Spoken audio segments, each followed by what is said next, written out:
माननीय मुख्य अतिथि आदरणीय आचार्यजी, शिक्षकगण, वालीगण तथा मारा वाला विद्यार्थी મિત્રો અને ધોરણ 8ના વિદ્યાર્થી બાળકો સૌને મારા નમસ્કાર. આપણે જાણીએ છીએ કે આજે ધોરણ 8ના બાળકોનો વિદાય સમારંભ છે. તેઓનો આ શાળામાં છેલ્લો દિવસ છે. તે બધાને હું અલવિદા કહું છું. આજનો દિવસ ખુશી અને દુઃખ બંનેનો દિવસ છે. ખુશીનો એટલા માટે કે તેઓ પોતાના ઉજ્જવળ ભવિષ્ય માટે આગળ વધી રહ્યા છે, અને દુઃખ એ વાતનું કે જે શાળામાં 8 વર્ષ સુધી ભણ્યા, અનેક વિદ્યાર્થીઓ સાથે સ્નેહના કાંકરે સંતાણા, અનેક ગુરુજનોના સાથ અને સહકાર મળ્યા, એ બધું છોડીને જવાનો સમય આવી ગયો છે. મિત્રો, ये दौर खत्म हुआ तो क्या हुआ, एक और नए दौर की शुरुआत होगी.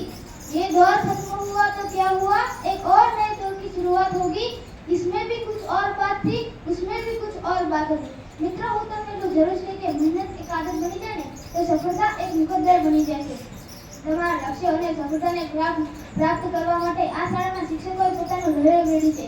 તમારા ઉજ્જવળ ભવિષ્યને તમે શ્રેષ્ઠ નાગરિક બનાવવા માટે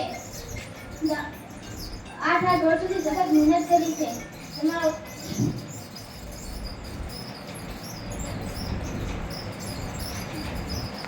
તમે અમે છોડીને જાઓ છો એટલે તમારો અને અમારો નાતો પૂરો થતો નથી, પરંતુ તમને જ્યારે પણ માર્ગદર્શનની જરૂર પડે ત્યારે આ શાળાના શિક્ષકો હંમેશા તૈયાર રહેશે.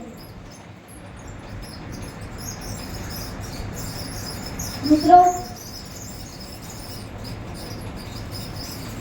આ શાળામાં અભ્યાસ કરતી વખતે તમને ઘણી વખત ગુરુજનોના ઠપકા પણ મળ્યા છે, પણ એ ઠપકા તમારા જીવનને સુંદર અને સફળ બનાવવા માટે હતા. અને એ ઠપકાને ભૂલી જજો અને તમારા ગુરુજનોના આશીર્વાદ અને સ્નેહ મિત્રતા ચહેરાને હંમેશા યાદ રાખજો. એક પંક્તિ કહીને મારી વાતને પૂરું કરું છું. ન સલામી યાદ રખના, ન બેગમ યાદ રખના, न सलामी याद रखना, न बेगम याद रखना, बस इतनी है तमन्ना कि हमारी शाला का नाम जरूर याद रखना.